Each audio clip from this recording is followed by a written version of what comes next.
Bonsoir à tous, je vois qu'on est en direct, ça y est. Alors bonsoir à tous et bonsoir à toi Gilbert Lavarrière. On te reçoit à nouveau parce que tu as encore des belles choses à nous dire pour nous protéger des pollutions électromagnétiques. C'est le titre de la conférence de ce soir.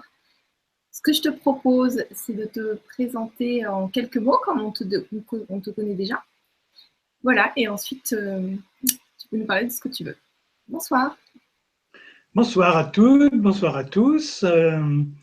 Bien, c'est la 4e fois, je crois, que j'interviens à la télé du Grand Changement. Voilà, avec Gwénoline, super sympa. Alors, ce soir, le thème, c'est un thème qui interroge beaucoup de personnes, à savoir l'impact des pollutions électromagnétiques. Et c'est un thème très important aujourd'hui, parce que vous allez voir que beaucoup de problématiques qu'on croit, on va dire, de nature chimique, en fait, sont de nature électromagnétique. Voilà. Alors, comment je suis venu à tout ça? Déjà, depuis très longtemps, je m'intéresse à ce qu'on appelle la géobiologie. Et j'ai évolué au fil des années, au fil de mes expériences. Et depuis 2005, je travaille essentiellement avec des formes, et 5 formes particulières qu'on appelle les solides de Platon, et pour les pollutions électromagnétiques, 2 plus particulières qui génèrent le nombre d'or, à savoir le dodécaèdre, 12 faces pentagonales, et l'icosaèdre, 20 faces triangulaires équilatérales. Donc voilà mes outils principaux. Bon, j'en ai un autre, mais c'est surtout avec cela que je vais travailler. Donc, au niveau de l'impact des pollutions électromagnétiques, on va dire qu'il y a trois grandes parties. La première, c'est la pollution liée aux installations électriques. Donc, le 50 Hz distribué à partir du compteur. Et on a les ultra hautes fréquences, donc tout ce qui est Wi-Fi, Bluetooth, téléphone portable, etc.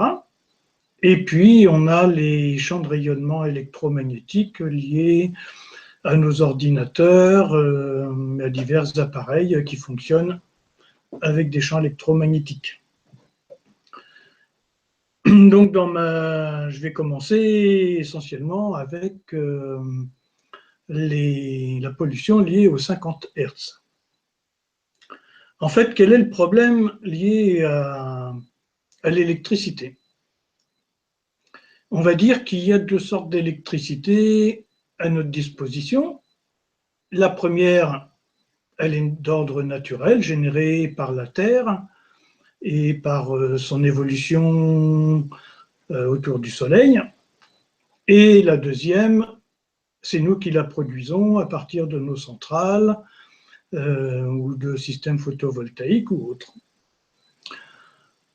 La différence majeure entre les deux, c'est que l'électricité générée par la Terre s'exprime sous forme de spirale en 3 dimensions. Donc c'est un système comme un pas de vis qui évolue, alors que l'onde électromagnétique artificielle, qui est distribuée par EDF ou d'autres fournisseurs, est une onde sinusoïdale, donc en 2 dimensions, plus, moins, plus, moins, plus, moins. Et c'est ça qui nous cause un problème, c'est qu'on est sur un système en équilibre instable, comme si on était sur un vélo, au lieu d'être sur un tricycle. Donc, le problème, ce n'est pas l'électricité et l'énergie électrique en elle-même, puisque on est environné de champs électromagnétiques, naturels et artificiels. Ce qui est important, c'est que l'onde électrique générée artificiellement, elle est générée sous forme sinusoïdale. À la fin des années 1800, juste au début du XXe siècle, on a eu un grand génie qui s'appelle Monsieur Tesla et qui s'était un peu bagarré, même beaucoup, avec déjà les lobbies de l'énergie, à savoir Westinghouse à l'époque, qui fournissait un courant continu comme on a, nous, avec nos piles ou nos batteries. Le problème du courant continu, c'est qu'il faut beaucoup d'électricité, ça chauffe, ça crée un champ magnétique important, et du coup, on perd beaucoup d'énergie dans le transport. Et comme il fallait faire une boucle pour avoir le plus et le moins, Tesla a eu l'idée, lui, de créer un alternateur, et sur la même onde, il fait le plus et le moins. Donc depuis Tesla, nous avons un courant alternatif qui s'est installé, ce qui permet de transporter des grandes quantités d'électricité avec beaucoup moins de pertes qu'un courant continu. Et un courant continu, ça suppose des gros câbles. Il suffit de regarder les câbles qui sortent de la batterie de la voiture pour voir que ce n'est pas des câbles de lampe de chevet. Ce sont des gros câbles. Donc le courant continu, on ne va pas trop en parler. On a donc un courant alternatif, plus moins, donc un phénomène sinusoïdal à 2 dimensions. Si on crée une onde électrique à 3 dimensions, en spirale, nous aurions beaucoup moins de problèmes. Mais pour l'instant, tous les scientifiques que j'ai interrogés, que j'ai rencontrés sur les salons ou ailleurs, ils m'ont dit on ne sait pas faire.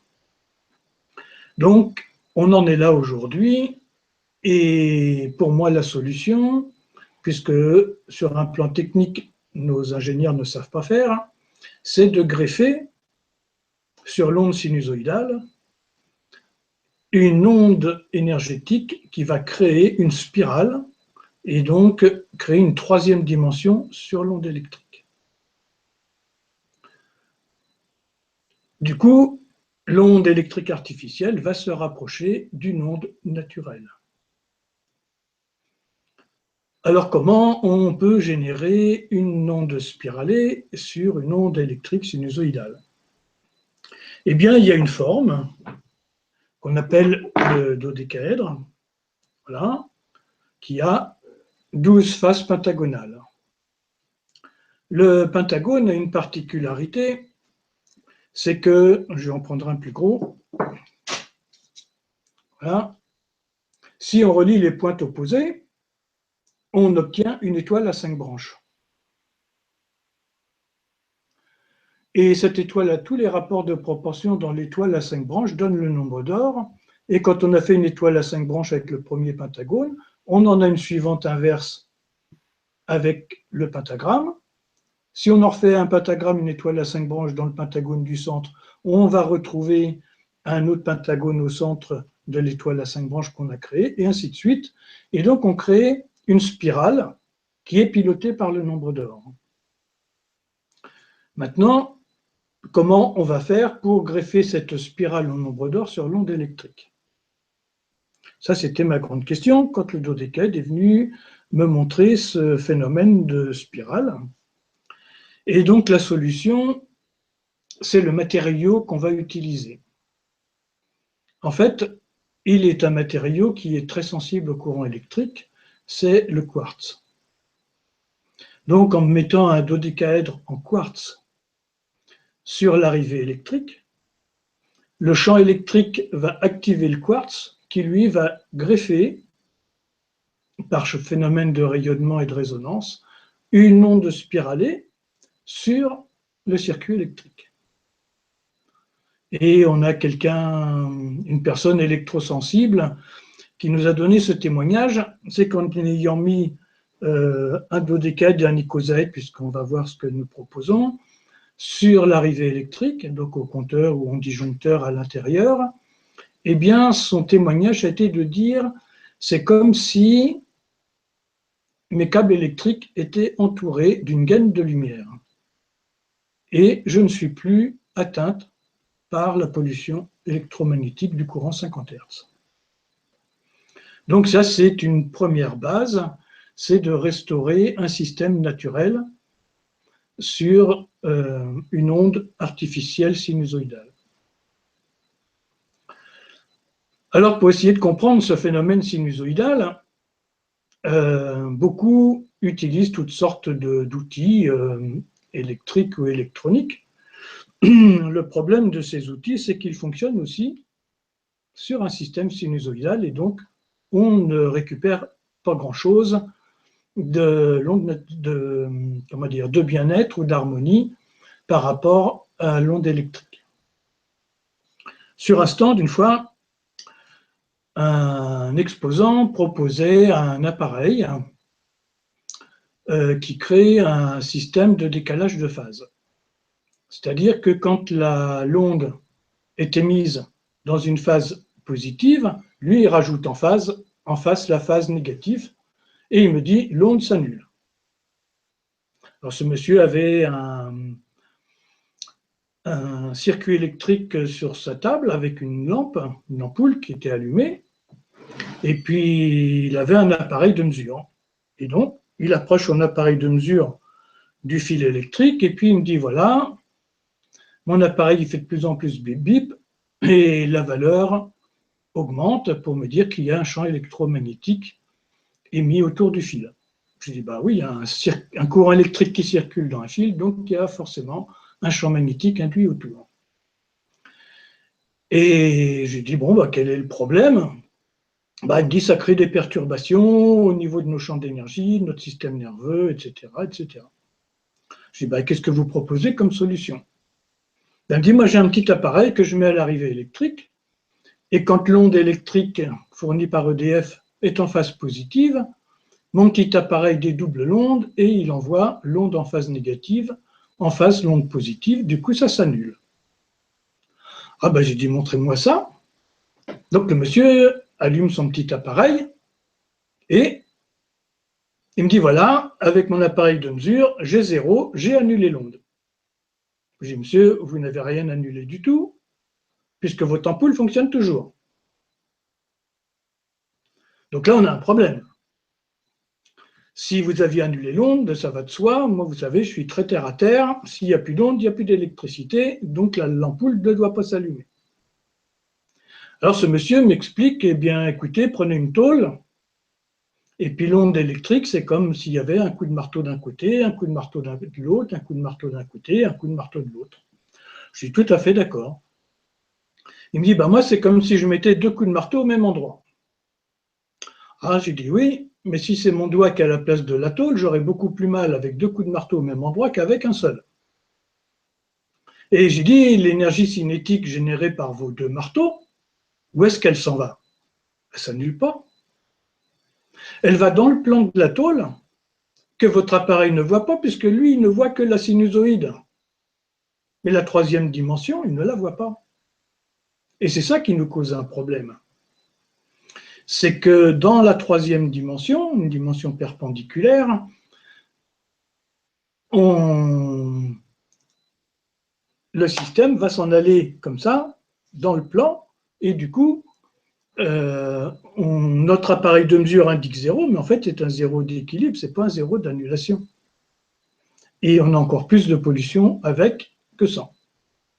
Ce qui m'a été confirmé par quelques chercheurs au CNRS qui m'ont dit « Ah ben c'est sûr, si c'était aussi facile de limiter les pollutions électromagnétiques, ça ne coûte rien à faire, il y a longtemps qu'on l'aurait fait. » Voilà. Donc tous les systèmes à décalage de phase ou à contre-phase, tous ces systèmes-là créent une double pollution et ne fonctionnent pas. Donc il fallait trouver une autre solution. D'ailleurs, ce monsieur, je n'ai jamais revu sur les salons. Donc la solution, c'est, on ne va pas revenir à l'homme des cavernes, donc c'est de générer cette spirale sur l'onde électrique. Donc avec le dodécaèdre qui va générer une spirale au nombre d'or, celle qui génère la vie, on va la greffer sur l'onde électrique et à ce moment-là, l'impact de l'onde électromagnétique va complètement changer.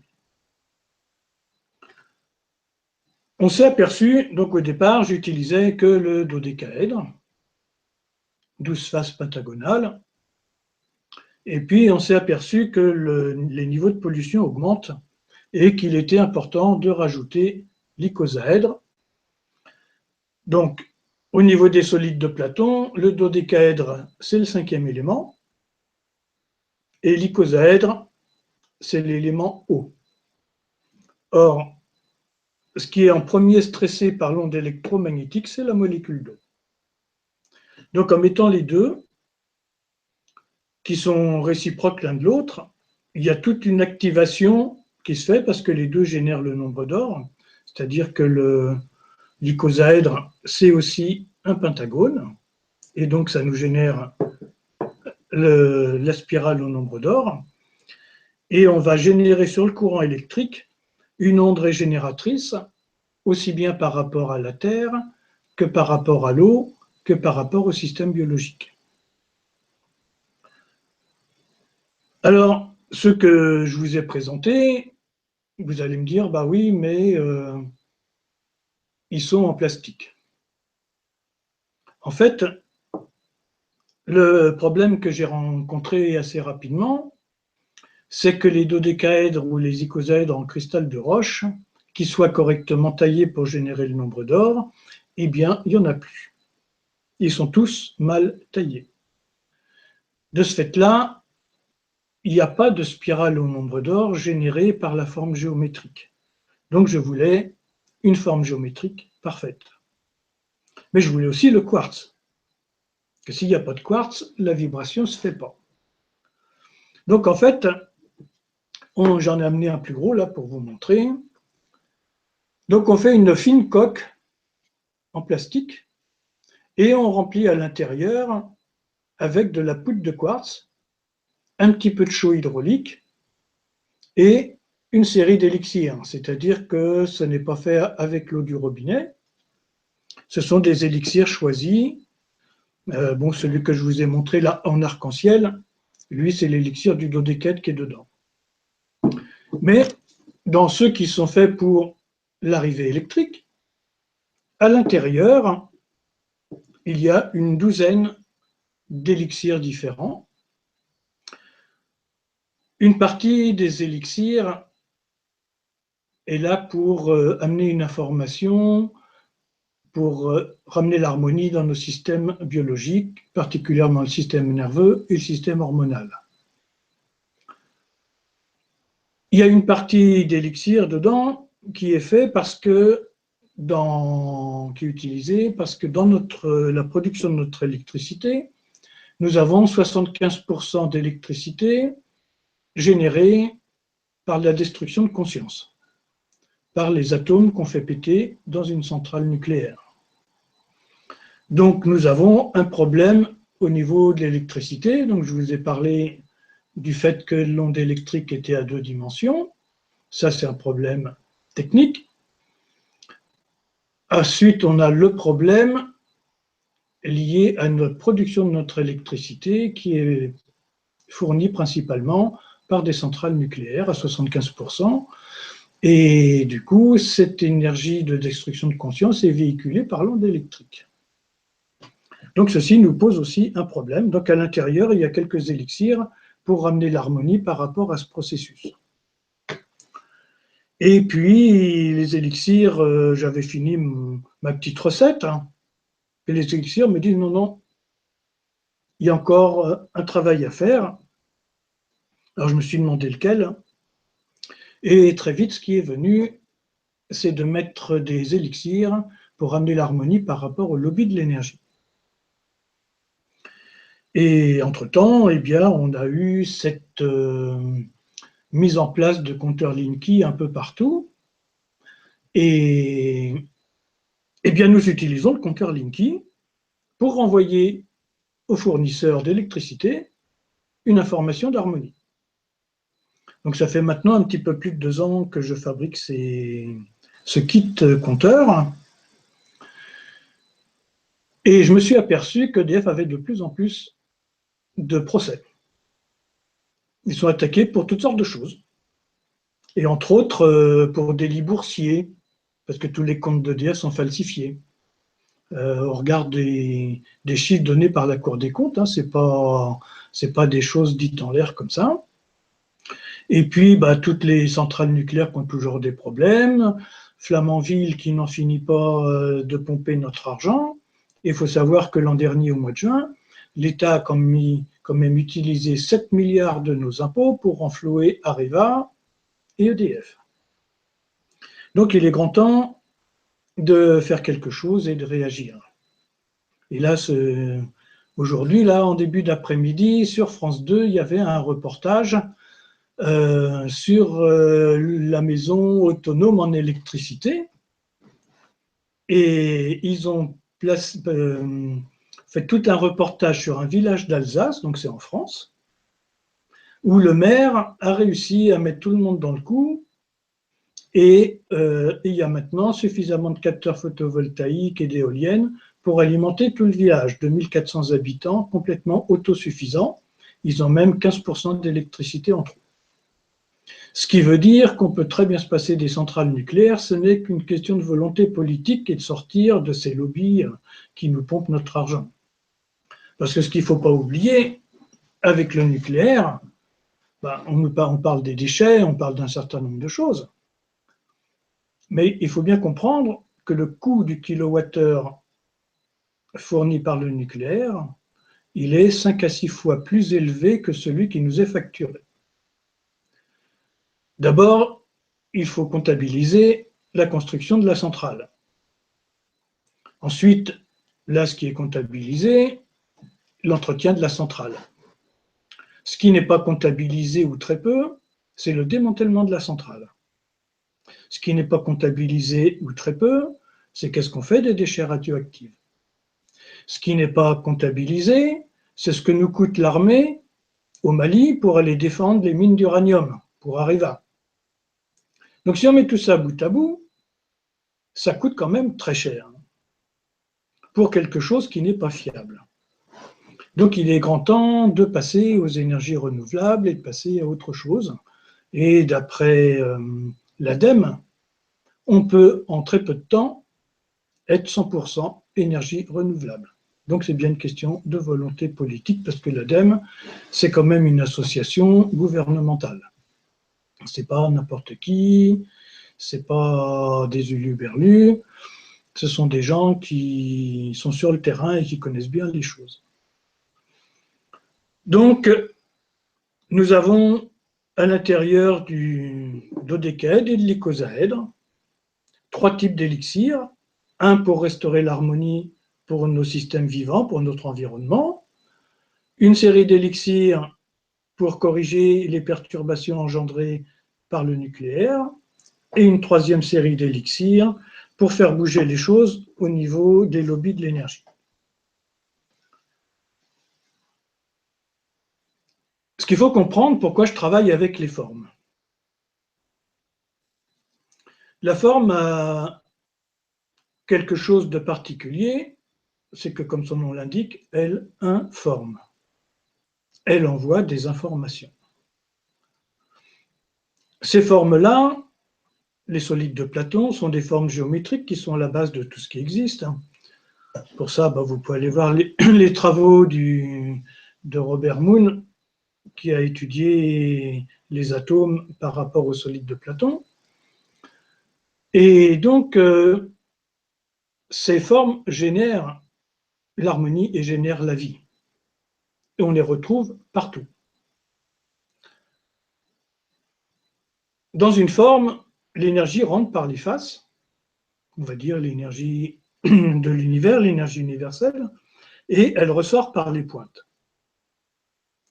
Comme je vous ai expliqué tout à l'heure, les faces pentagonales génèrent des spirales au nombre d'or, donc la spirale de la vie. Donc tout ce qui va rentrer à l'intérieur de la forme est revu et corrigé, harmonisé par cette spirale au nombre d'or. Et c'est réémis par les pointes. Or, à l'intérieur, j'ai mis des élixirs, j'ai mis de la poudre de quartz, et en plus, un petit cristal de roche biterminé de l'Himalaya. Et donc, ces informations vont sortir par les pointes et les arêtes, et vont aller se greffer sur le courant électrique. Pour améliorer encore la connexion entre la forme et le courant électrique, je les ai créés sur un diamètre de 50 mm, qui correspond aux 50 Hz de la fréquence du courant électrique. Donc comme ça, on greffe complètement les informations des formes, des élixirs et du cristal de roche, du quartz, sur l'onde électrique. Et cette information va être véhiculée dans tout le circuit de notre habitat. Qu'est-ce qui va se passer à ce moment-là? Eh bien, pour ceux qui auraient des doutes, parce que les appareils de mesure électronique ne sont pas d'une grande utilité pour voir ce qui se passe, parce que vous ne verrez pas grand-chose avec un appareil de mesure, puisqu'il ne voit pas la troisième dimension. Donc notre corps, lui, fonctionne sur 3D. Donc comment faire? Eh bien, avec un lobe antenne, avec une baguette, on va détecter le réseau Hartmann. Et si possible, le grand réseau qui fait 41-142 cm de large. Sinon, celui de 21 suffit, et on se met dessus. S'il n'y a rien au compteur, eh bien la personne va rester statique sur le réseau Hartmann. Et dès qu'on va mettre ce kit sur l'arrivée électrique, eh bien à ce moment-là, on va retrouver l'énergie et les informations qui circulent dans le réseau Hartmann, et le corps va se mettre à se balancer. Donc ceci nous montre qu'on va désagréger ce brouillard électromagnétique artificiel pour retrouver les informations et les énergies de la Terre et de l'univers. Et ceci est fondamental. La plupart des géobiologues n'ont pas compris ce que c'était que ces réseaux géomagnétiques, Hartmann, Curie et autres. En fait, ils nous servent à recevoir des informations de la Terre et du cosmos. Le fait qu'on ait fait des installations électriques artificielles, on a créé un brouillard électromagnétique qui augmente de plus en plus avec les Wi-Fi, avec tous nos appareils électriques. Et donc, on capte de moins en moins les informations véhiculées par ces réseaux. Comme ils sont pollués et qu'il y a ce brouillard, les géobiologues n'ont fait ni une ni deux, ils ont dit il est nocif. Il est nocif parce qu'il est pollué. C'est comme si on disait la rivière, elle est nocive. Elle n'est pas nocive. C'est l'eau qui a été polluée par les agriculteurs ou les industriels. Mais la rivière, jusqu'à preuve du contraire, elle est bénéfique. Si on n'a plus d'eau, on est foutu. Les réseaux Hartmann, les réseaux Curie, c'est pareil. Donc là, on va désagréger ce brouillard électromagnétique artificiel pour retrouver toute cette dynamique d'énergie qui vient du cosmos par les pôles magnétiques de la Terre et qui est redistribuée à la surface. Revue, corrigée, enrichie, nourrie, améliorée par l'énergie de la Terre. Et c'est ça qu'on va recevoir. Qu'est-ce qui va se passer à ce moment-là? Eh bien, la molécule d'eau qui est contenue dans l'atmosphère va enfin pouvoir respirer. Donc, une des choses qu'on va percevoir quand on va poser le kit sur le compteur, c'est davantage de sérénité dans l'habitat, c'est-à-dire que le stress engendré par le champ électromagnétique et qui stresse la molécule d'eau va se désagréger et la molécule d'eau va retrouver sa respiration. La molécule d'eau, c'est hydrogène, oxygène, hydrogène, HOH, suivant cet angle-là pour quand la molécule d'eau peut respirer, qu'elle n'est pas stressée. Aujourd'hui, avec l'impact de nos pollutions électromagnétiques, la molécule d'eau n'arrive plus à ces 108 degrés ici, elle en fait beaucoup moins. Et nous respirons une eau stressée. Ça, c'est dans l'habitat. En libérant les informations du réseau Hartmann, parce que le réseau Hartmann a une particularité, c'est que l'épaisseur de sa maille est de 21 cm. Là, tous les géobiologues sont à peu près d'accord sur ce phénomène-là. Mais en astrophysique, 21 cm, c'est la longueur d'onde radio de l'hydrogène. Donc on a un lien direct entre le réseau Hartmann et l'atome d'hydrogène. Hydrogène, ce qui génère l'eau. Donc, si on déstresse, si on dépollue le réseau Hartmann, l'atome d'hydrogène va retrouver son potentiel et harmoniser l'angle de la molécule d'eau qui respire, qui n'est pas le même pendant toute la journée. On a une respiration, et à ce moment-là, on va retrouver cette respiration dans l'habitat. on respire beaucoup mieux, on est beaucoup moins stressé, les gens dorment mieux. Ça agit aussi un peu sur les phénomènes de migraine. Bon, mais là, je ne vais pas rentrer dans le détail des migraines parce que sinon, on n'en sort pas. Et parce que c'est plus complexe que ça. Mais on va retrouver une ambiance beaucoup plus sereine dans l'habitat. Donc ça, ce kit qu'on met sur le compteur électrique, il n'y a pas besoin de compétences, il suffit de le poser sur le compteur électrique. Ou sur le disjoncteur ou le tableau si le compteur électrique est à l'extérieur. Et à ce moment-là, on va retrouver une sérénité dans notre habitat. Et là, il n'y a vraiment pas besoin de compétences, c'est tout bête à mettre. D'accord. Donc voilà un petit peu le stress lié juste aux 50 Hz à nos ambiances à l'intérieur de l'habitat. D'accord. Alors, merci déjà pour toutes ces infos. Gilbert, il y a deux questions qui me semblent intéressantes. Est-ce que tu acceptes de les prendre? Bah vas-y. Alors, nous avons Claude de Paris qui nous dit « Bonsoir à toutes et tous. Que penser des lits électriques dans les hôpitaux? Merci. » Ah, les lits électriques dans les hôpitaux, ben, c'est pas top, mais dans les hôpitaux, il y a énormément de pollution électromagnétique, énormément de pollution de souffrance, astrale, etc. Bon, c'est sûr que ça serait mieux s'il n'y avait pas de lit électrique, parce que c'est en plus une grosse masse métallique qui est en dessous le lit. Alors je dirais, dans les hôpitaux, on n'y passe pas sa vie, enfin je le souhaite à tout le monde. Par contre, il y a des personnes qui ont ce genre de lit à domicile et qui, 365 jours par an, dorment sur ce genre de lit. C'est vraiment pas l'idéal. Ah oui, il y a des gens qui ont des lits avec le dos qui remonte et qui descend. C'est ça, oui. Ah, mais oui, ah ouais. Ah, Alors il y en a, c'est mécanique, hein, c'est un système de comptage et puis on le relève ou on l'abaisse à la main. Mais il y en a d'autres, ils ont leur petite télécommande et puis ils se le remontent, ils se le rabaissent. Donc on se met. négatif alors sur ça?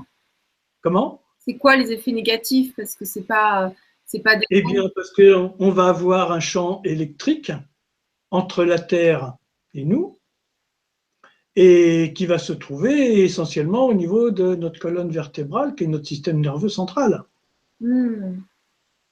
Et donc, on va petit à petit avoir une atteinte du système nerveux.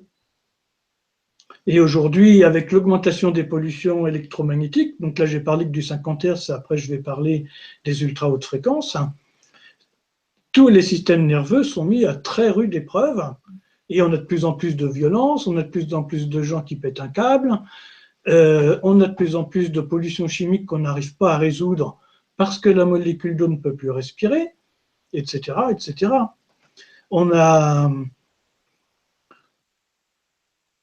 Il y a 30 ans, dans les hôpitaux de Paris, on faisait quelques opérations de la thyroïde par mois.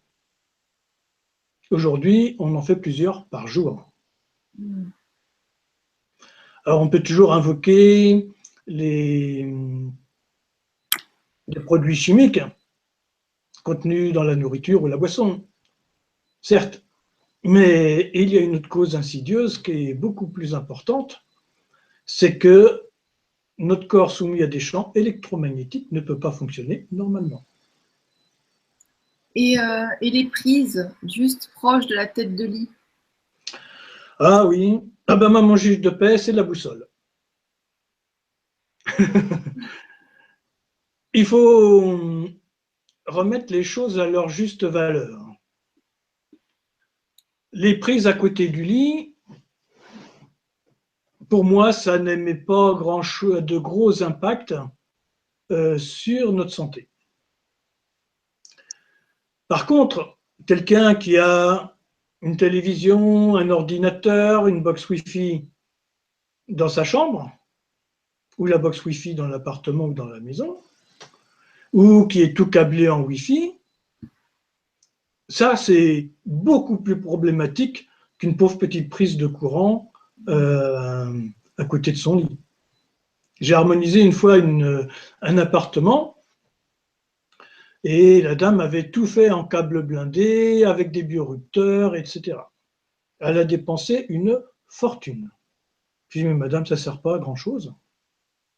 Parce que ça ne résout pas le problème des réseaux Hartmann, des réseaux Curie et autres. Vous avez toujours la pollution dans les réseaux. Ce n'est pas parce que le câble il est blindé que les réseaux ne sont pas pollués. Le champ électrique, il a son impact. Et elle était, je ne sais plus, au 3e ou 4e étage. Et au niveau de son appartement, qu'est-ce qu'il y avait en face? Juste de l'autre côté d'une petite rue, le toit en terrasse de FR3 truffé d'antennes. Oh mon Dieu. Alors j'ai dit, vous avez dépensé une fortune pour vos câbles blindés, et puis vous avez là des millions de fois la pollution que vous avez voulu, dont vous avez voulu vous protéger avec vos câbles blindés. Wow. Donc les câbles blindés, pour moi, ça ne sert pas à grand-chose.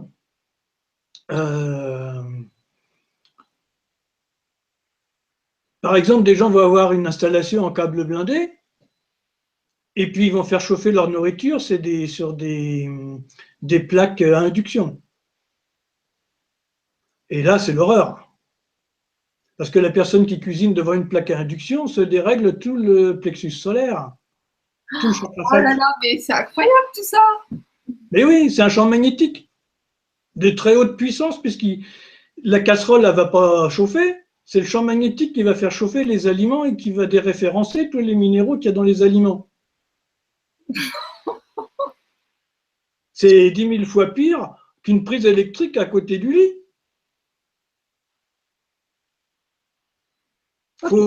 Il faut toujours refaire une balance et observer effectivement les choses. Parce que la prise près du lit, elle émet quoi comme champ électrique? Très peu de choses. Alors que le Wi-Fi, la plaque d'induction, les radiateurs radiants, les électriques radiants, mais ça émet des pollutions bien pires que la simple prise électrique. Donc il faut faire 2 poids, 2 mesures. Ok. Alors, je vais te poser une autre question de Henri qui nous dit « Bonsoir à tous, les voitures électriques sont-elles dangereuses pour la santé? Merci de votre réponse. » C'est la voiture la plus polluante qui existe. Waouh. J'ai même vu un reportage au mois de février où il y a un gars qui fait de la résistance passive et qui débranche toutes les voitures électriques dans Paris. Et il explique pourquoi. Et il y a un reportage qui a été fait dessus. Et donc là, avec des données qui sont fiables, puisque là, ça a été vérifié, etc. Oui, la voiture électrique est la plus polluante. D'abord, au niveau personnel. Alors, quand on me parle d'une prise électrique à côté de la tête de lit, puis qu'après on va dans une voiture électrique, franchement, il y a un gros problème. Parce que là, l'habitacle, il devient un champ électromagnétique. Très, très puissant, très important. Donc, les personnes vont conduire en étant prises dans un champ électromagnétique en permanence. Pour peu qu'ils aient leur téléphone portable avec, ça fait le compte. Donc, déjà, au niveau biologique, c'est vraiment le truc à exclure. Maintenant, sur un plan environnemental, c'est vraiment la voiture la plus polluante. Parce que si, comme dit M. Hulot, il veut qu'à l'horizon 2040, toutes les voitures soient électriques, on ne pourra pas se passer des centrales nucléaires.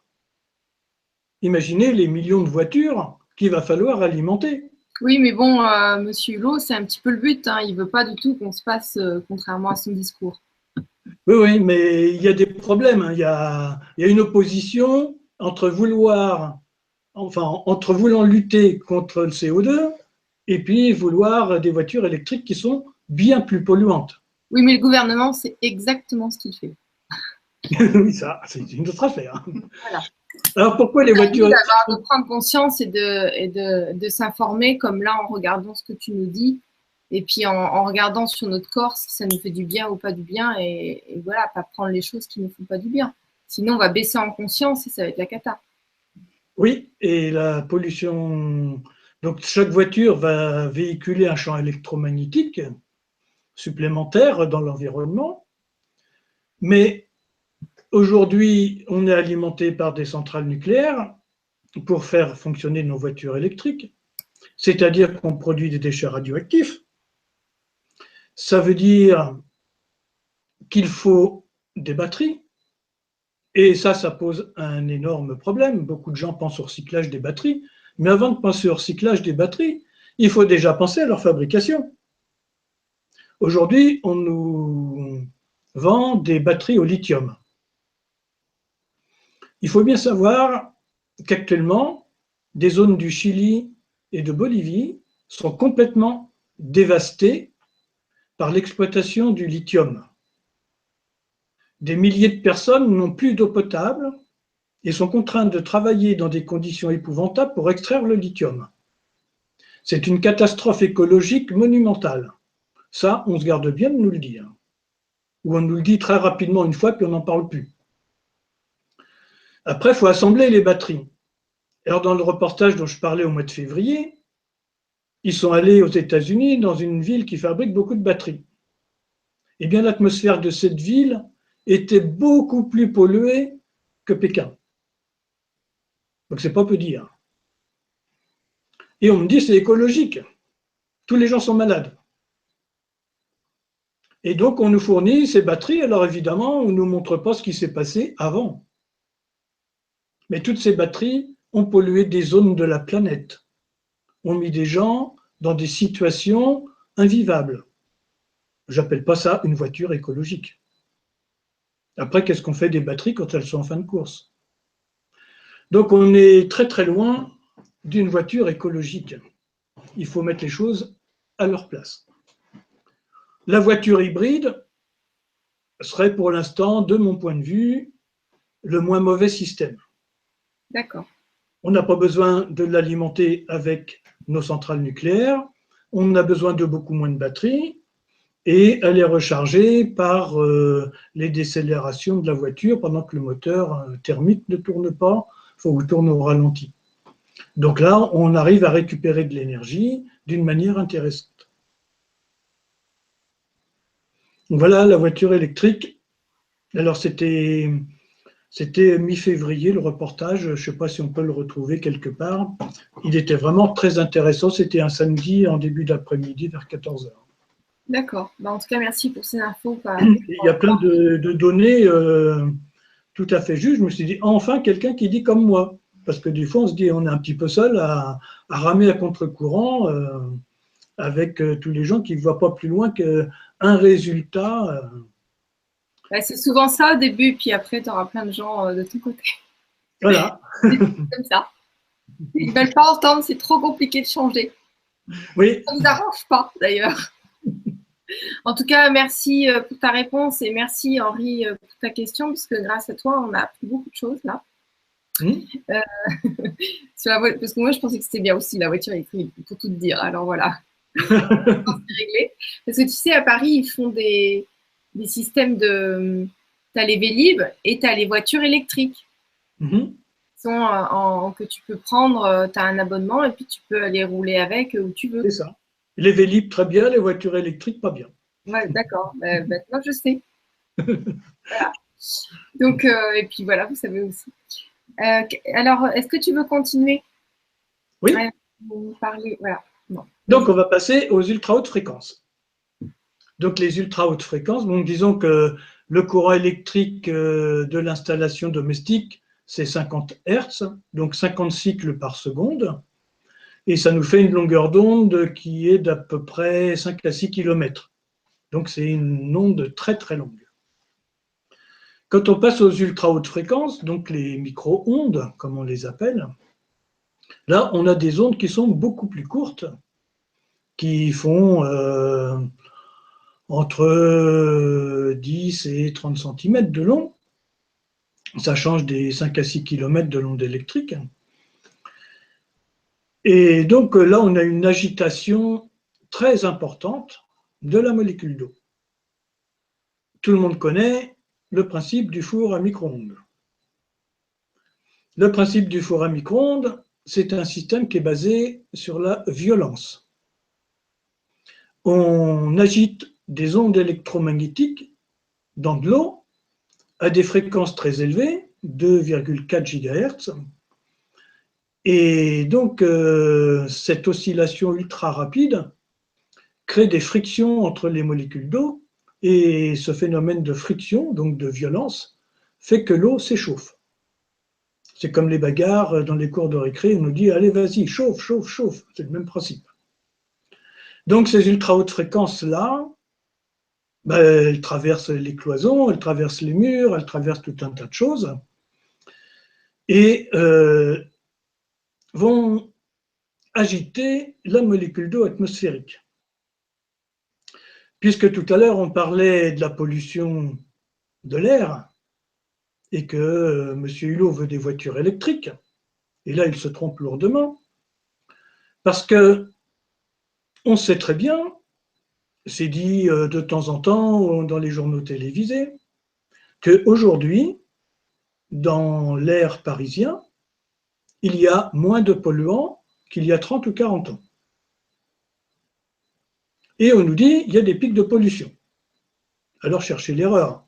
S'il y a 30 ou 40 ans, il n'y avait pas de pic de pollution alors que l'air était plus pollué, pourquoi aujourd'hui, avec un air qui est moins chargé en particules, on nous parle de pic de pollution? Eh bien, qu'est-ce qui s'est passé dans les 30 dernières années?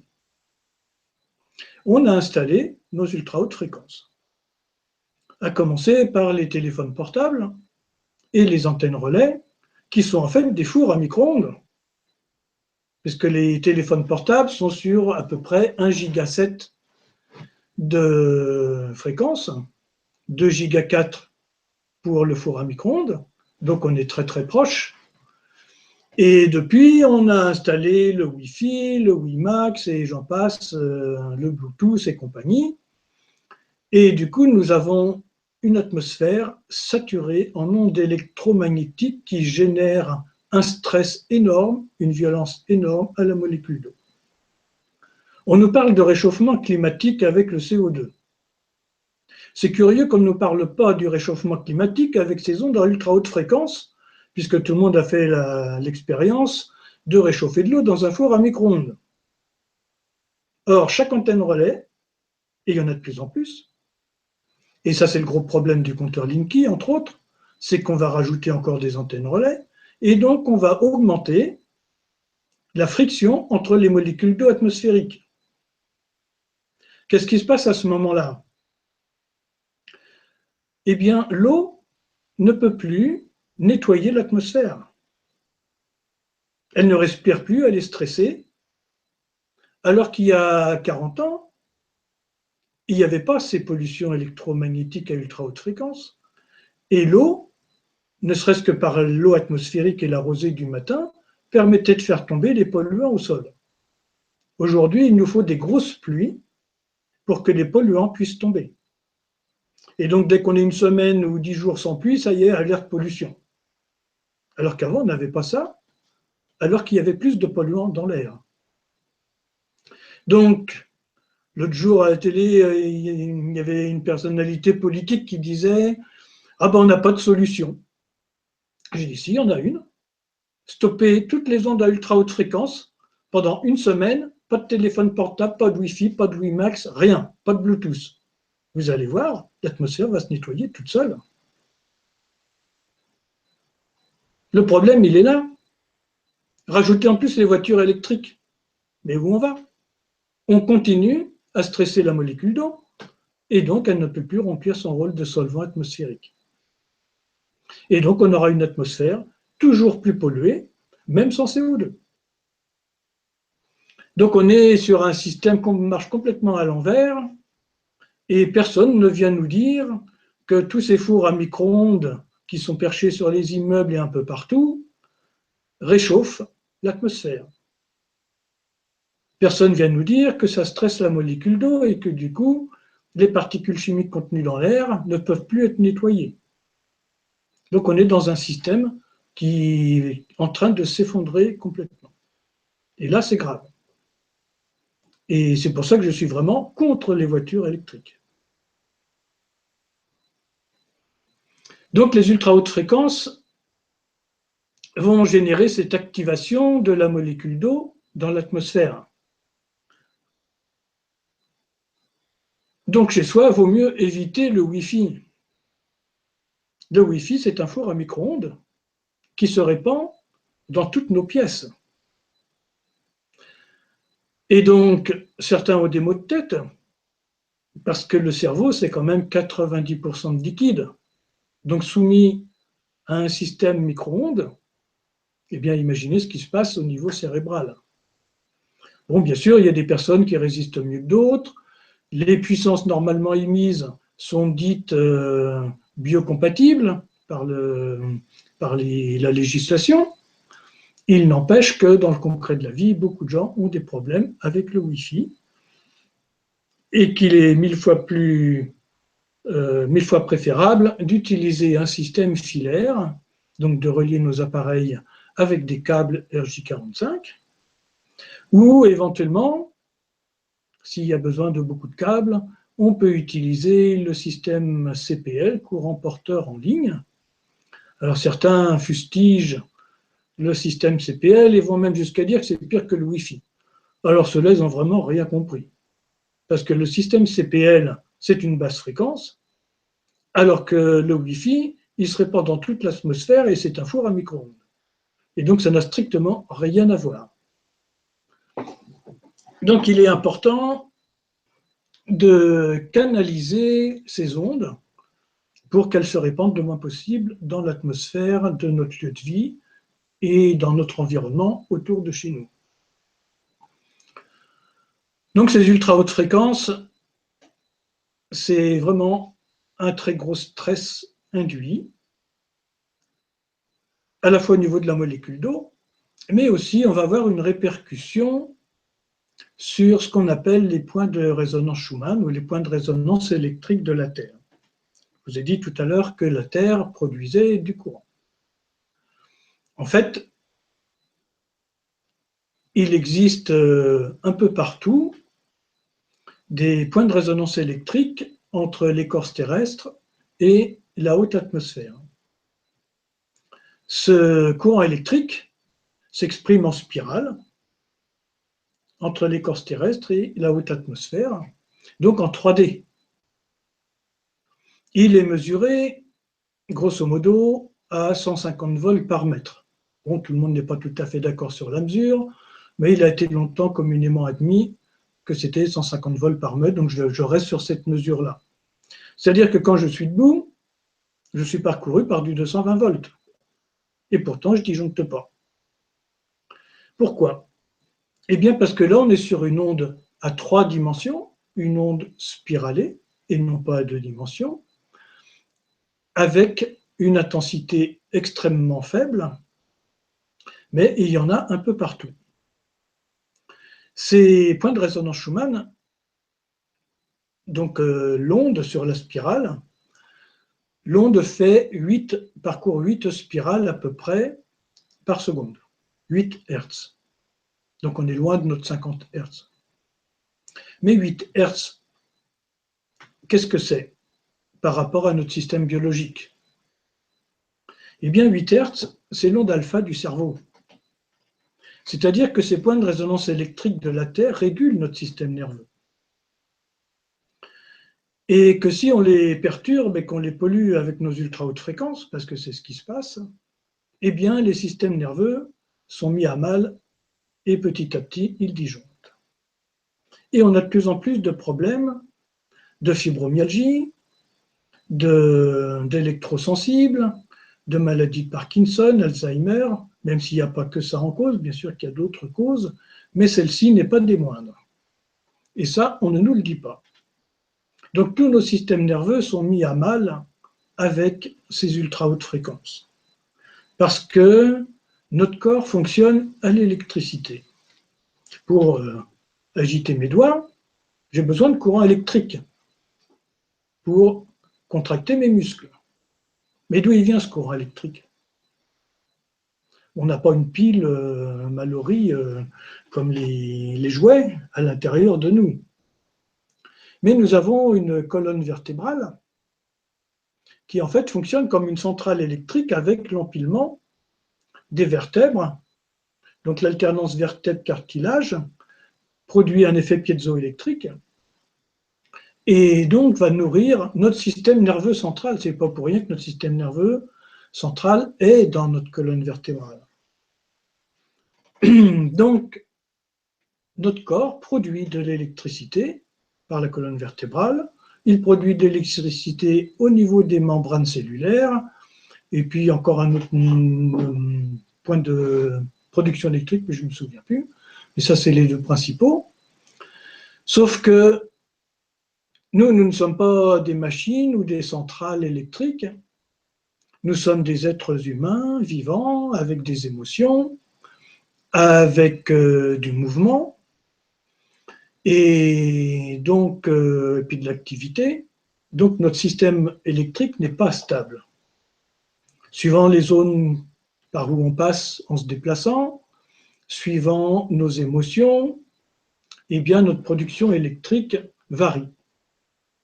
Pour qu'elle soit référencée, pour avoir toujours cette bonne fréquence au niveau de notre cerveau, de notre système nerveux, nous avons ces repères que sont ces points de résonance Schumann, qui par résonance va piloter notre système nerveux.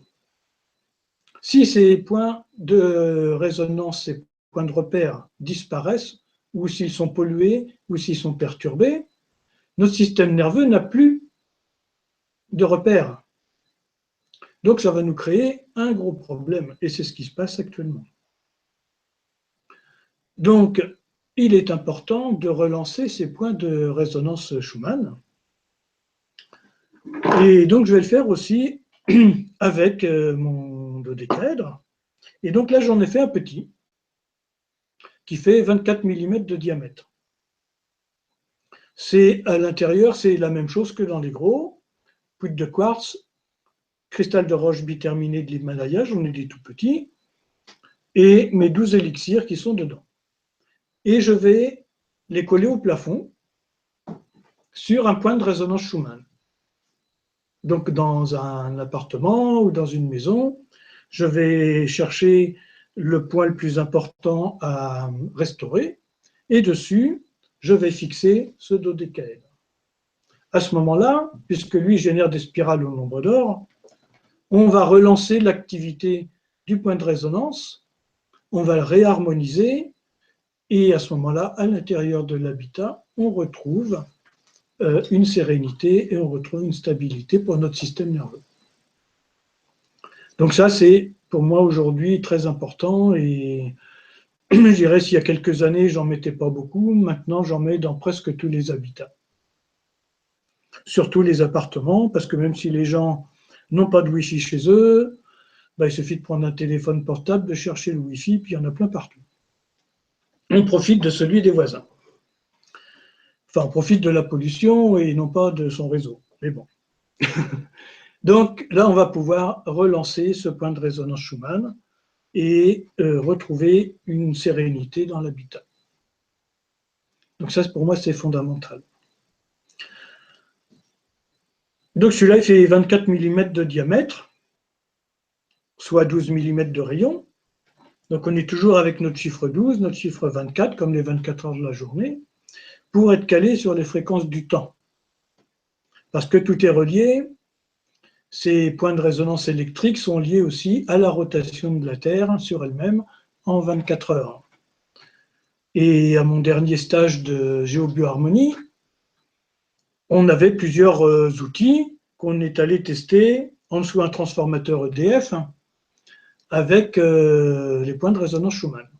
Et donc on a essayé le gros, le 50 mm, on a essayé le 40, celui qu'on met dans les voitures électriques, et on a essayé le 33, celui que j'utilise pour les écrans d'ordinateur, et puis le 24, et puis deux autres produits qui sont censés atténuer la pollution électromagnétique.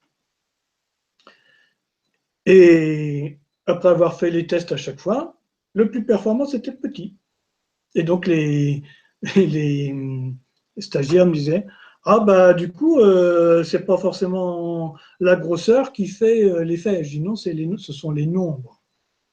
Toutes les formes sont pilotées par les nombres qui vont avoir des propriétés qui vont se greffer aussi sur le processus. Donc voilà, quand il y a une antenne relais en face de chez soi ou à proximité, ou quand il y a du Wi-Fi dans le coin, il est important de relancer un ou deux points de résonance Schumann dans l'habitat avec ce petit dodécaèdre. À côté de ça, alors celui-là, par contre, autant le kit compteur, n'importe qui peut l'installer, autant celui-là, il faut détecter les points de résonance Schumann pour pouvoir le positionner dessus.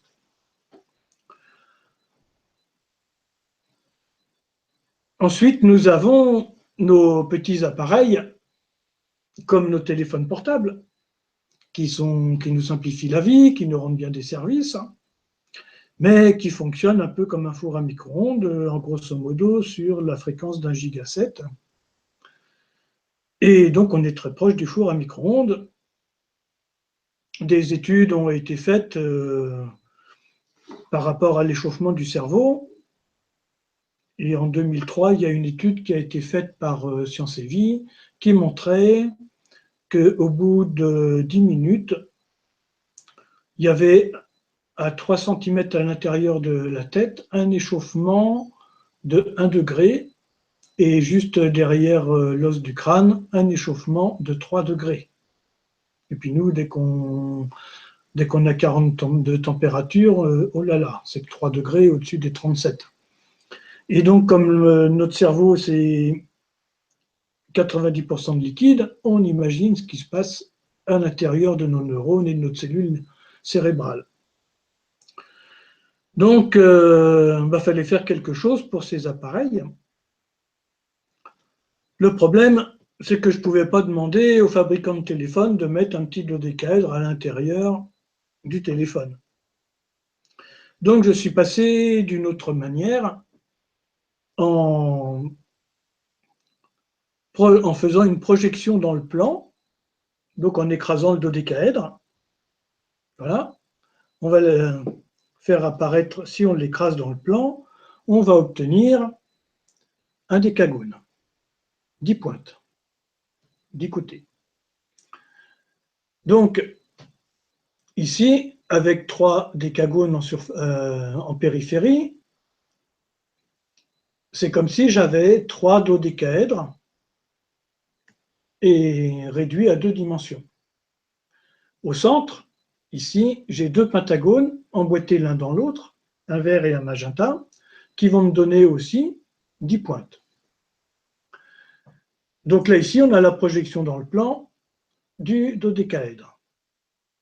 Mais si l'icosaèdre est posé sur une pointe, comme ce qu'on met sur le compteur, nous avons aussi, en le projetant dans le plan, un phénomène de 10 pointes de décagone. Donc mes décagones ici sont à la fois des dodécaèdres et des icosaèdres. Au centre, le dodécaèdre avec les 2 pentagones, celui du dessous et du dessus. Et j'ai rajouté donc les solides de Platon, l'hexagramme qui correspond au tétraèdre projeté dans le plan, mais aussi l'icosaèdre projeté dans le plan, c'est-à-dire s'il est posé à plat avec une pointe en haut. En le projetant dans le plan, on va avoir à nouveau notre hexagramme, notre étoile à 6 branches. Au centre, j'ai rajouté l'octaèdre et le cube. Et donc, j'ai mes 5 solides de Platon qui correspondent aux 5 éléments. Ils sont pilotés par les nombres et ils génèrent des vortex dans un sens et dans l'autre. Ici, j'ai la forme qui fait 12 cm de diamètre de la pointe bleue à la pointe bleue. Celui-là, il va être en résonance avec le Wi-Fi, puisque la longueur d'onde du Wi-Fi est de 12 cm. Donc, quand l'onde Wi-Fi est envoyée, cette forme-là va greffer sur l'onde du Wi-Fi les propriétés des 5 éléments, du nombre d'or, des nombres et des couleurs. Et donc, l'onde va véhiculer cette information et va modifier son impact sur le système vivant et sur l'environnement. Donc cette forme-là, on la met la pointe en bas, pardon, et on la met à proximité de la box Wi-Fi si on ne peut pas faire autrement que d'utiliser le Wi-Fi. Si on la positionne verticalement, on lui met la pointe verte en bas. On peut la mettre sur le mur ou si c'est dans un meuble, sur le fond du meuble où il y a la box Wi-Fi, de façon à ce que la box arrive au milieu de la forme. On peut éventuellement la mettre à l'horizontale. À ce moment-là, on lui met la pointe verte au nord. Parce que tout le système ici, il est repéré avec la structure des points cardinaux. Donc voilà ce qu'on peut faire par rapport au Wi-Fi. Mais j'avais mes téléphones portables. Donc pour les téléphones portables, j'ai réduit de façon à ce que le diamètre de la pastille soit en résonance avec l'onde du téléphone portable. La longueur de l'onde du téléphone portable, elle est de 17 cm à peu près. Et donc, je l'ai fait, ma pastille, à 17 mm de diamètre. Donc avec les nombres et les vortex générés par la forme, les ondes vont s'enrichir des propriétés des 5 solides de Platon, des 5 éléments et de l'énergie de la vie.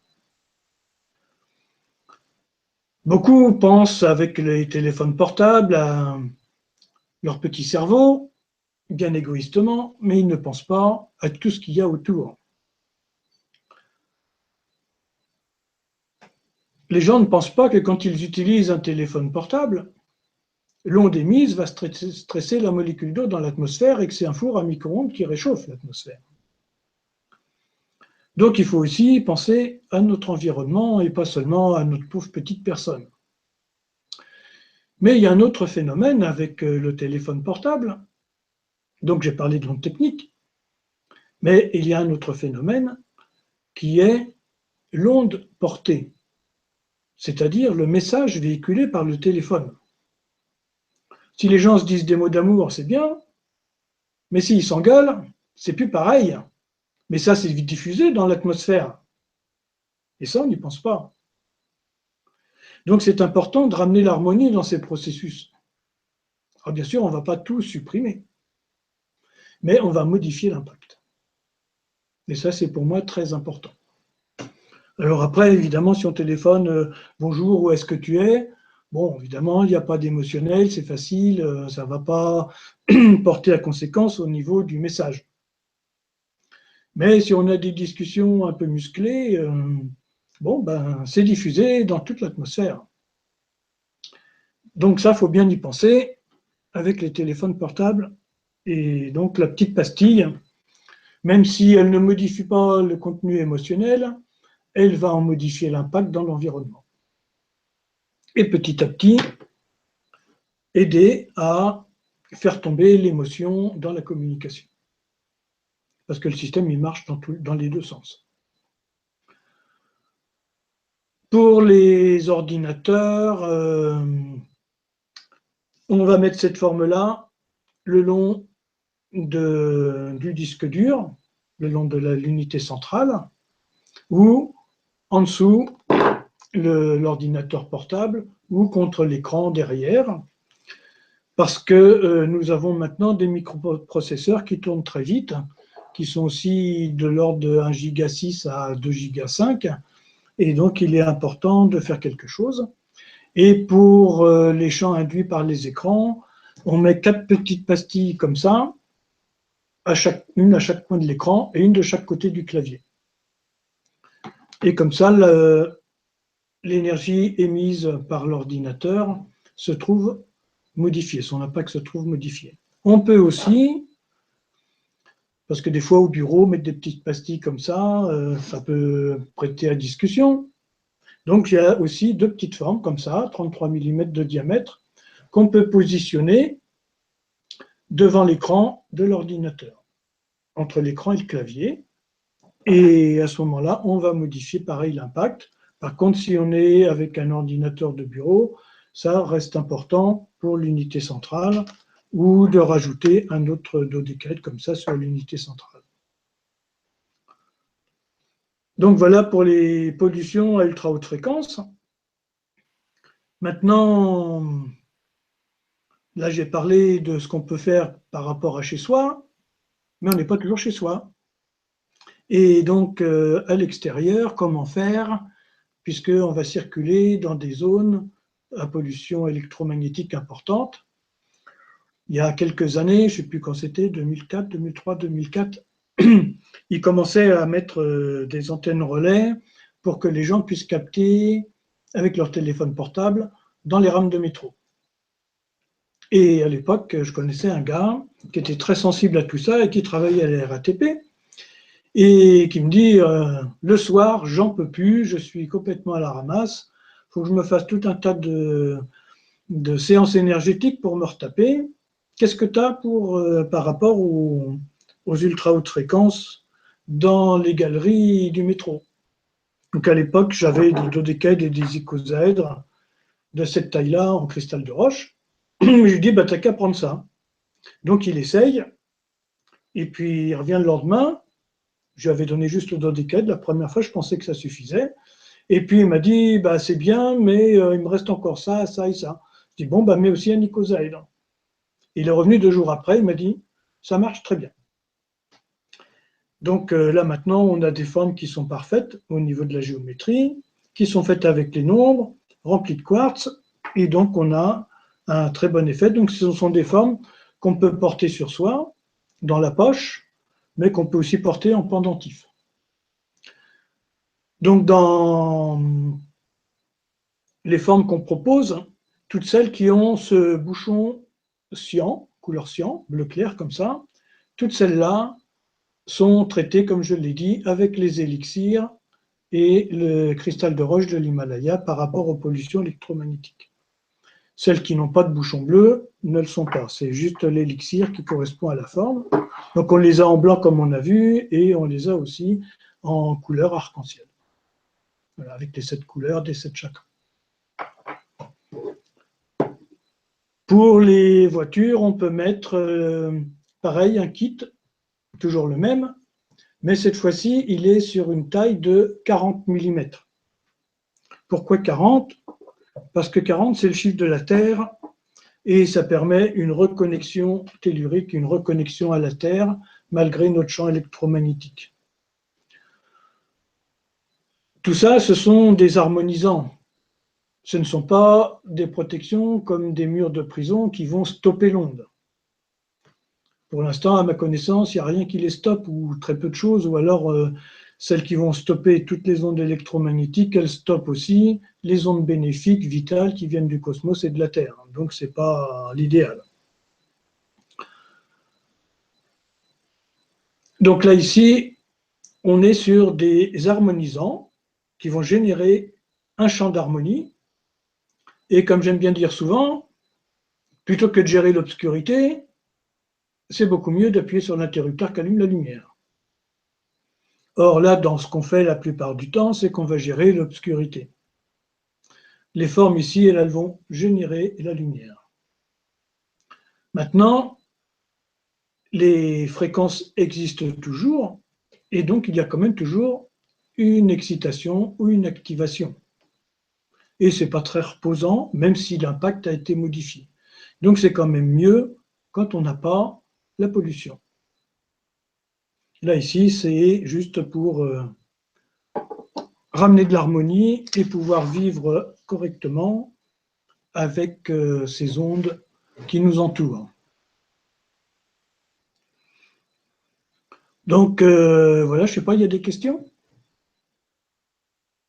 Oui, il y a des questions. Alors, nous avons Marie-Laurence qui nous dit « Bonjour à tous, je voudrais savoir si un médaillon Tesla que je porte en permanence protège contre les ondes électromagnétiques. Merci. » C'est quel objet qu'elle a? Le médaillon Tesla. Je ne connais pas. Là, il y a des plaques Tesla. Oui. Et des Ah oui, les plaques Tesla, non. Non. Ça va modifier. En fait, la plaque Tesla, elle est faite pour se régénérer. Et bon, de ce fait-là, elle va avoir un effet par rapport aux pollutions électromagnétiques, mais pour moi, c'est relativement faible. D'accord. Et on a une autre question par rapport, alors je te remercie, hein. Et on a une autre question par rapport à la fleur de vie. Oui. Philippe qui nous dit bonjour merveilleux co-créateur. Est-ce que les fleurs de vie peuvent nous protéger des ondes électromagnétiques au même titre que les solides de Platon? Alors, la fleur de vie est très incomplète. La fleur de vie, elle est fabriquée sur une base 6. C'est les rosaces qu'on faisait à l'école avec le compas. Et donc, on va retrouver à l'intérieur, en fait, la fleur de vie, pour moi, c'est une forme en 2 dimensions. Et moi, je préfère de loin travailler avec les formes à 3 dimensions. Donc, il faudrait imaginer et créer une fleur de vie en 3D, avec des sphères et non pas avec des cercles. Et voir si en reliant les centres des sphères ou les intersections, comme on est sur une base 6, on ne pourra jamais créer un dodécaèdre, qui lui est sur une base 5. Donc, il y a la fleur de vie n'induit pas le nombre d'or. Donc, c'est relativement incomplet. C'est une très bonne forme, mais pour moi, elle ne suffit pas par rapport aux ondes électromagnétiques. Nous avons aussi donc à nouveau Énergie Libre qui nous dit d'ailleurs quels sont les liens entre la fleur de vie et les solides de Platon. Gilbert ne parle quasiment jamais de la fleur de vie. Est-ce que Merkaba, qui est l'association de 2 tétraèdres solides de Platon, peut avoir un intérêt dans la lutte contre les pollutions électromagnétiques? Merci pour votre réponse. Alors, ça peut avoir un effet aussi, c'est pas complet comme tout à l'heure, parce que la Merkaba, c'est 2 tétraèdres emboîtés l'un dans l'autre. Donc là, on est calé avec la fleur de vie, puisqu'on est sur une base 6. Mais la Merkaba ne génère pas le nombre d'or. La Merkaba, ce sont 8 tétraèdres posés sur un octaèdre. Donc c'est l'air et le feu. Mais nous n'avons pas le nombre d'or dans la Merkaba. Maintenant, comme ces 2 énergies feu emboîtées l'une dans l'autre, et que l'énergie électrique est de nature feu, on peut effectivement avoir un impact ou une petite amélioration par rapport à l'onde électromagnétique, mais pour moi, ça ne restaure pas l'énergie de la vie sur l'onde électromagnétique.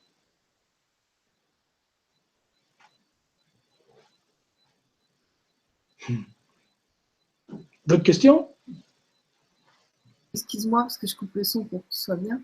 Alors, non, nous n'avons pas d'autres questions. Je te remercie beaucoup d'avoir répondu à ces questions-là.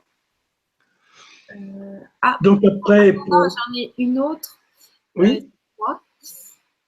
Énergie Libre qui dit lorsque je suis dans les transports en commun, au milieu d'innombrables téléphones portables, afin de me protéger des pollutions électromagnétiques, j'utilise la méthode de méditation de Gilbert en visualisant un solide de Platon, petit et lumineux à l'inspiration et en expansion à l'expiration. Mais j'ai le sentiment que cela est plus puissant lorsque l'octaèdre se place au chakra du cœur et que le dodécaèdre se place au niveau de la gorge, contrairement à ce qu'il enseigne. Que pense Gilbert de cette disposition? Les solides de Platon peuvent-ils avoir des applications multiples sur les différents chakras? C'est une question. Je vous remercie du fond du cœur pour vos vibra-conférences et j'ai un infini respect pour le travail de Gilbert. Alors effectivement, on peut faire cette respiration-là quand on est dans les transports en commun, elle est très bénéfique, où on imagine le dodécaèdre, on s'imagine dans un grand dodécaèdre, à l'inspire, il se rétracte et devient tout petit et très lumineux dans le chakra du cœur, et à l'expire, il se dilate autour de nous. Alors, il y a des personnes qui sont dans la logique des solides dans une logique relativement rationaliste et qui vont mettre les solides de Platon, avec le 5e élément placé en haut et les 4 autres en dessous. Alors on peut effectivement mettre l'octaèdre au chakra du cœur parce que ce sont les poumons, donc l'air. Mais le dodécaèdre, c'est le 5e élément et c'est l'énergie de l'amour. Donc au niveau de la gorge, il peut nous aider à parler avec amour, mais il va être plutôt placé au niveau du chakra du cœur qui est le siège de l'amour. Et l'octaèdre, qui est l'air, va activer les cordes vocales, le son, mais aussi tout le système respiratoire entre le nez et les poumons. Donc ici, on a une circulation qui fait que l'octaèdre qui est dans le chakra de la gorge tourne. Et c'est pour ça que l'octaèdre, il est plutôt placé là. Donc l'octaèdre, c'est l'air, donc ce sont tous les phénomènes gazeux, c'est la voix, ce sont les odeurs, les sons. Mais l'octaèdre, nous l'utilisons, nous, principalement, posé sur une bague, de façon à avoir une pointe vers le sol et une pointe vers le ciel. Et les 4 autres pointes autour vers les 4 points cardinaux. Et ça va nous donner une structuration et une organisation. En fait, l'octaèdre, c'est lui qui va nous permettre de mettre au monde les projets. Par la parole, qui créatrice, comme on dit, ou la pensée créatrice, et c'est l'octaèdre à partir de la gorge qui va mettre les choses en place, les organiser, les structurer. Et pour moi, le dodécaèdre est plus judicieux de le mettre au chakra du cœur. Dans l'enseignement que m'ont donné les solides de Platon, pour ceux qui viendront faire les stages, donc on a le stage de base, mais au stage 2, là c'est, on va dire, la connexion initiatique à ces 5 formes. On commence par le dodécaèdre, qui est l'énergie de l'amour créateur, qui va se manifester par l'esprit ou par le logos, le Christ, la parole, et se structurer pour devenir en 3D, avec les 3 axes, qui va se matérialiser, se densifier en allant au niveau de l'eau et du chakra sacré, et le chakra sacré qui est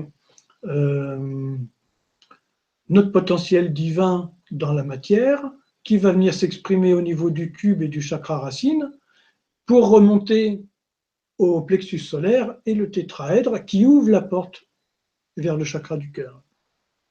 Donc c'est tout ce processus-là que j'enseigne dans le stage 2 des solides de Platon, tels que je les ai reçus en 2007. Après, il peut y avoir d'autres logiques. Il y a plein de possibilités avec les solides de Platon. Oui. Alors, avant parce qu'on arrive à la fin de la Vibrave conférence, j'aimerais te poser une dernière question, si tu es OK. Oui. Alors, il y a Dany Renaissance qui me dit « Bonsoir Gilbert, Gwénoline et tous. Que pensez-vous des pendentifs pyramides, boules ou pastilles en sunjit commercialisées un peu partout sur Internet qui prétendent protéger des ondes électromagnétiques? Merci. » Alors la sunjit est effectivement connue pour absorber les rayonnements électromagnétiques. Maintenant, il faut pouvoir la décharger parce que qu'est-ce qu'elle en fait? La forme de la pyramide, si elle est taillée suivant les proportions de la pyramide de Khéops, très bien. Sinon, ça n'apporte pas grand-chose de plus. Voilà. Mais bon, c'est mieux que rien.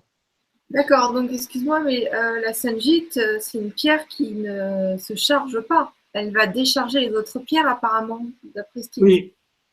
Oui, mais la sunjit absorbe les pollutions électromagnétiques. Il faut bien qu'elle en fasse quelque chose. Oh. Elles ne vont pas rester là comme ça. Ah, je sais pas. Il faut qu'il y ait une remise à la Terre ou avec la molécule d'eau dans l'atmosphère, etc. Et D'accord. voilà, faut qu'il y ait la pierre, elle va. La structure de la shungite, elle est faite plus ou moins sur, pareil, l'hexagramme, sur l'étoile à 6 branches. C'est organisé comme ça à l'intérieur. Donc, évidemment que ça va avoir un impact, ça va aider. Mais j'ai jamais été très attiré par cette approche-là. D'accord. Ok. Je préfère la formule. Pour moi, tout ça, c'est gérer l'obscurité. On va trouver des solutions pour être à peu près bien dans quelque chose d'obscur. C'est-à-dire qu'on va avoir sa petite lampe de poche dans sa pièce qui n'est pas éclairée. Et donc, la lampe de poche, on va voir qu'un petit détail par-ci, par-là. Alors, évidemment, on peut se débrouiller comme ça. Moi, je préfère de loin appuyer sur le bouton qui allume la lumière qui éclaire toute la pièce. Donc, c'est ce qui va se passer avec le dodécaèdre et l'icosaèdre. On est sur la dynamique de la vie et non pas sur la gestion des pollutions. Je dirais à la limite, les pollutions, j'en ai rien à faire. Ce qui m'intéresse, c'est de générer la vie. C'est de l'entretenir, c'est d'amener l'harmonie pour que la vie puisse s'exprimer au maximum. Si, si on est fatigué, on va pouvoir se ramasser n'importe quoi. Si on est en pleine forme, comme on dit, on parle de forme, hein, si on est en pleine forme, on est beaucoup moins sensible aux microbes, aux bactéries, aux virus, on est beaucoup moins sensible aux pollutions électromagnétiques, on est beaucoup moins sensible à la pollution. Si on est fatigué, là on devient très sensible et en même temps très vulnérable. Et pour moi, c'est de relancer cette dynamique de vie pour que quel que soit le milieu, on puisse rester dans l'énergie de la vie. D'accord. Donc je rappelle pour ceux que ça intéresse que si certains ou certaines souhaitent qu'on harmonise leur habitat, on est à leur disposition, que le week-end prochain, nous serons présents sur le salon de Toulouse, la Bêche Toulouse, qu'à la fin du mois, nous serons sur le salon Zen à Paris, à la porte de Champéret, que le week-end suivant, donc le premier week-end ou le deuxième week-end d'octobre, nous serons sur le salon de Nantes, Zen et Bio, et après nous serons à nouveau à Paris début novembre pour le salon BIP à la Villette, à Poitiers mi-novembre, à Bordeaux fin novembre et à Montpellier au milieu, enfin le deuxième week-end de décembre. Donc ça, vous pouvez venir nous rencontrer à ce moment-là.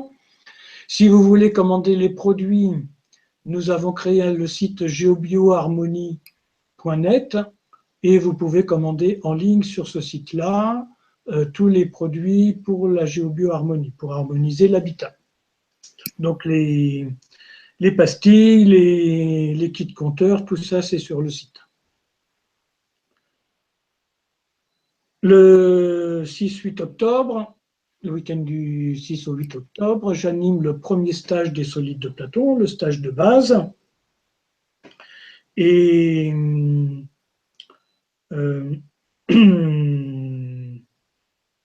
donc moi je l'anime début octobre.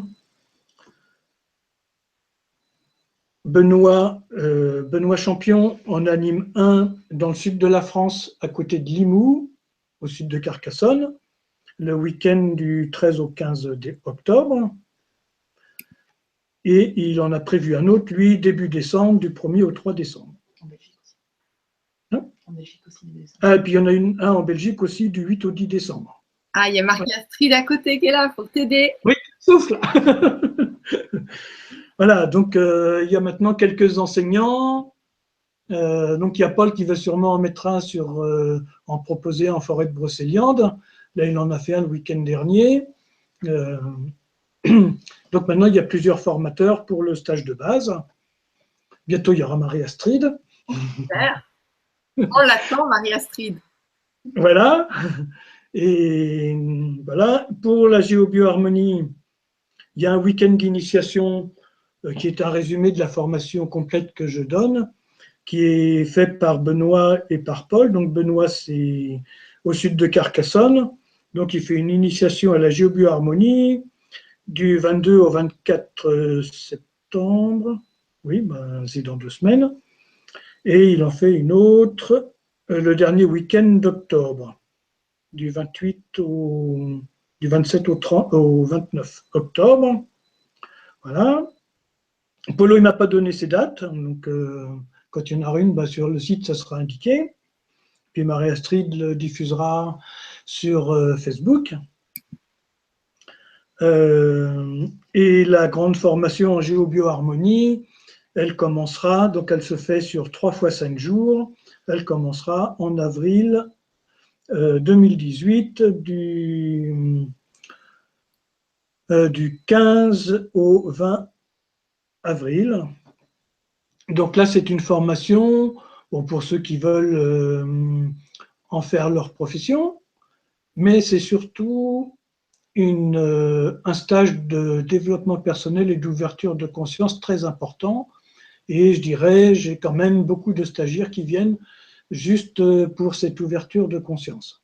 C'est-à-dire que les stages que nous faisons sont plus des stages initiatiques que des enseignements intellectuels. C'est-à-dire dans tous les stages, nous avons une part importante de méditation, de pratique avec les solides, mais aussi de pratique en géobioharmonie par exemple, pratique de détection, radiesthésie, etc. Donc il y a la pratique, et puis évidemment il y a un peu de cours parce qu'il faut bien intégrer. Mais par exemple, en formation de géobioharmonie, quand les stagiaires ont balisé tout un réseau Hartmann, par exemple, eh bien, nous allons méditer et descendre dans le réseau pour voir ce qui se passe. Et là, c'est très éloquent et on est très loin de tout ce qu'on entend dire sur les réseaux géomagnétiques. Et on s'aperçoit que ça nous apporte vraiment beaucoup d'informations et beaucoup d'énergie vitale. Voilà. D'accord. Bon, écoute, merci pour tout ça. Et j'espère que vous allez tous vivre une magnifique expérience pour ceux qui vont découvrir les stages ou acquérir les solides de Platon. Merci à nouveau d'être passé sur la Vibra-conférence sur la télé du Grand Changement pour nous donner toutes ces infos-là. Et donc, pour les auditeurs, alors je ne sais plus quel jour c'est, mais le 12 septembre, on a une vibra aussi intéressante que celle-ci avec un clairvoyant qui s'appelle Sébastien Socard, ou Sochard, je ne sais plus comment on prononce, faudra que je vous demande le jour du direct. Et voilà, ça a le mérite d'être très très intéressant comme ce soir. Donc, pensez au rendez-vous du 12 septembre. Je vous souhaite une très belle soirée, je vous dis à tout bientôt. Eh bien, merci à toi de proposer tous ces beaux rendez-vous pour l'ouverture de conscience et l'évolution de l'humanité. Et puis, je remercie tous les auditeurs d'avoir écouté cette Vibra-conférence et puis à tous ceux qui vont l'écouter sur votre site ou sur YouTube, etc. Oui. Merci beaucoup à toi. Merci Gilbert et merci à vous tous. C'est vraiment génial de co-créer ensemble. À bientôt. À bientôt.